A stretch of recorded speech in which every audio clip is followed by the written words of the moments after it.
باپ اور بیٹے اور روح القدس کے نام میں آمین۔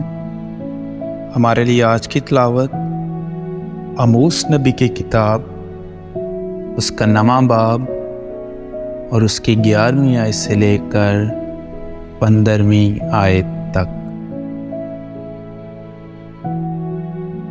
اس روز میں داؤد کے گرے ہوئے مسکن کو دوبارہ کھڑا کروں گا اور اس کے رخنوں کو بند کر دوں گا اور اس کے کھنڈر کی مرمت کروں گا اور پہلے کی طرح اسے تعمیر کروں گا، تاکہ وہ ادوم کے بقیہ کو اور ان سب قوموں کو جو میرے نام سے کہلاتی ہیں میراث میں لیں۔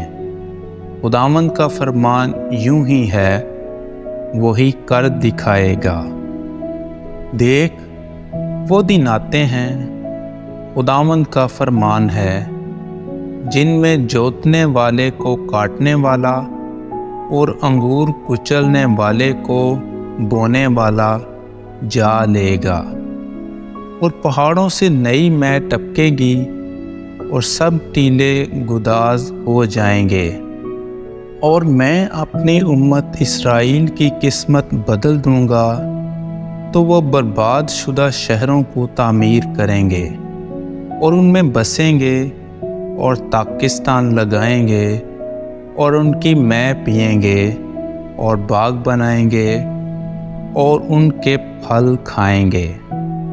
میں انہیں ان کی سرزمین میں لگاؤں گا اور وہ اس سرزمین میں سے جو میں نے انہیں عطا کی ہے پھر ہرگز اکھاڑے نہ جائیں گے۔